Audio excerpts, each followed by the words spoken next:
వాక్య ధ్యానం కొరకు పరిశుద్ధ గ్రంథాన్ని తెరిచి 95వ కీర్తన 2వ చరణంలో రాయబడిన వాక్యాన్ని మనం చదువుకుందాం. కృతజ్ఞతాస్తుతులతో ఆయన సన్నిధికి వచ్చెదము. చదవబడిన ఈ వాక్య భాగంలోని దీవెన నా ప్రియులకు మీరందరూ పొందుదురుగాక.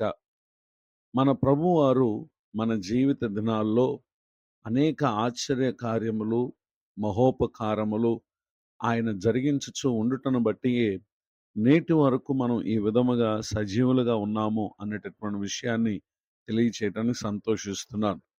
ఎందుకని మనం ఆయన సన్నిధికి రావాలి అని అంటే, ఈ 95వ కీర్తన 6వ చరణం చెప్తున్నటువంటి మాట, ఆయన మన దేవుడు, మనము ఆయన పాలించు ప్రజలము, ఆయన మేపు గొర్రెలము అని ఇక్కడ తెలియచేయటం మనం గమనించగలం. నిజమే, ఆయనే మన దేవుడు అనగా సమస్తమునకు కారణభూతుడు ఆయనే. రెండవదిగా ఆయన పాలనలో మనం ఉన్నాం. ఆయన ప్రభుత్వము శాశ్వతమైంది. మూడవదిగా ఆయనే అనుదినము మనకు ఆహారం ఇచ్చి మనను పోషించుచున్నటువంటి గొప్ప దేవుడు అనేటటువంటి విషయాన్ని దేవుని యొక్క వాక్యం తెలియచేస్తూ ఉంది. ఇలాంటి అనేక సంగతులను తమ మనసునందు తలంచుకుంటూ దేవుని సన్నిధికి వచ్చినటువంటి అనేక మందిని మనం పరిశుద్ధ గ్రంథంలో చూడగలం. అపోస్తలుల కార్యములు 3వ అధ్యాయము 8వ వచనంలో రాయబడినటువంటి వాక్య భాగంలో, వాడు దిగ్గున లేచి నిలిచి నడిచెను, నడుచుచు గంతులు వేయుచు దేవుని స్తుతించుచు వారితో కూడా దేవాలయంలోనికి వెళ్ళాను. చదవబడినటువంటి ఈ వాక్య భాగంలో జరిగినటువంటి సంఘటనను మనం గమనించినట్లయితే, ఈ సంఘటన జరుగుటకు ముందు ఈ వ్యక్తి జీవితంలో ఎన్నడూ లేవటం లేదు, నిలవటం లేదు, నడవటం అనేది లేదు. అంత మాత్రమే కాక గంతులు వేయచ్చు దేవుని స్తుతించే జీవితం అతని దగ్గరికి లేదు. అంత మాత్రమే కాక దేవాలయానికి వెళ్ళేటటువంటి అనుభవం కూడా ఈ వ్యక్తి జీవితంలో లేదు. కారణం ఏంటంటే, అతడు పుట్టినది మొదలుకొని కుంటివాడు. ఈ కుంటివాడైనటువంటి ఈ వ్యక్తిని కొందరు మోసుకుని దేవాలయంలోనికి వెళ్ళి వారిని భిక్షం అడుగుటకు ప్రతిదినం అతనిని ఆ ద్వారం దగ్గర ఉంచుచూ వచ్చేవారు. ఈ విధముగా కొనసాగుతున్నటువంటి తన జీవితంలో ఏ మేలు తాను అనుభవించిన వ్యక్తిగా కేవలం ఆ స్థలమందుండి భిక్షం అడుక్కుంటూ తన జీవనాన్ని కొనసాగిస్తూ ఉన్నాడు. అలాంటి వ్యక్తి జీవితంలో దేవుడు ఆశ్చర్యకరమైనటువంటి కార్యాలు చేయటను క్రింది వచనాలు మనం చూడగలం. అనుదినము పగలు ఇంచుమించు 3 గంటల వేళ దేవాలయంలోనికి వెళ్ళి ప్రార్థన చేసేటటువంటి భక్తులైన పేతురు, యోహానులు ఆ దారిన వెళుతూ వాడు భిక్షం అడిగిన ఆ సందర్భంలో వానిని తేరి చూచి వారు ఆ వ్యక్తితో అన్నారు, మా తట్టు చూడు అని. 5వ వచనంలో, వాడు వారి యొద్ద ఏమైనా దొరుకునని కనిపెట్టుచు వారి యందు లక్ష్యముంచెను.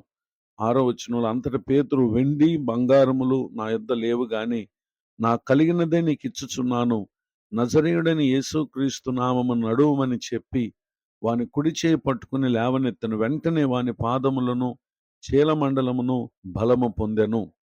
ఈ మాటలు వింటున్నటువంటి నా ప్రియ సహోదరి సహోదరులు, ఈరోజు మనం కలిగి ఉన్నటువంటి ప్రతి స్థితి ఊహించని దేవుని గొప్ప మేలులు. వీటన్నిటినీ మనం ఎల్లప్పుడూ తలంచుకోవాలి. నాడు ఆ వ్యక్తి తన జీవితంలో ఊహించని కార్యం ఏదైతే తాను పొందాడో, వెంటనే అతడు లేచాడు, నిలిచాడు, నడిచాడు, నడుచుచు గంతులు వేయుచు దేవుని స్తుతించుచు వారితో కూడా దేవాలయంలోనికి వెళ్ళాడు. ఈ మాటలు వింటున్నటువంటి మనము దేవుని ప్రజలతో కూడా వారం దినములు ఆయన మన పట్ల చూపిన మేలులన్నిటిని తలంచుకుంటూ దేవుని మహిమపరిచే వారితో కలిసి మనం ఏకముగా ఈ భూమి మీద కలుసుకునేటటువంటి వ్యక్తులంగా ఉంటేనే మధ్యాకాశానికి ప్రభు వచ్చినప్పుడు పరిశుద్ధులతో పాటు మనం కూడా ఎత్తబడతాం.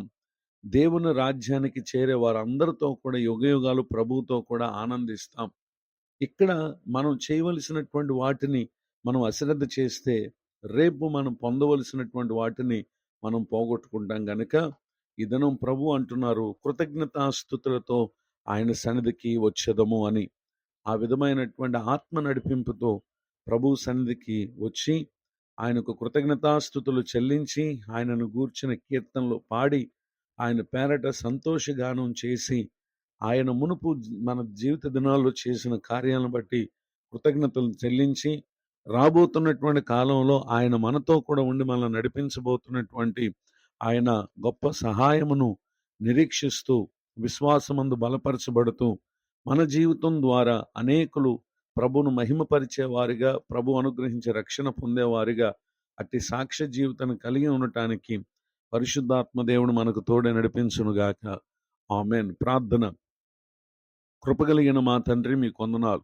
నేడు విన్న ఈ మాటలు మా ప్రియుల ఆత్మకు మేలు కలుగునట్లుగా, విశ్వాసమందు బలపరచబడినట్లుగా, మీ కొరకు జీవించే విషయంలో వారు జ్ఞానం కలిగి ప్రవర్తించినట్లుగా మీ ఆత్మ నడిపింపు దయచేయండి. దైవజనులను, వారి కుటుంబాన్ని, చేసే సేవా పరిచయం అంతటిని దీవించండి.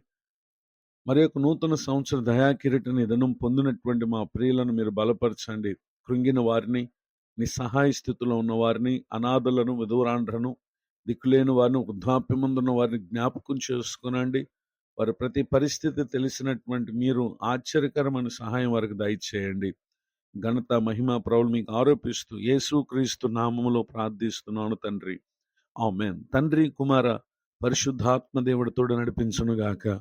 ఆమేన్.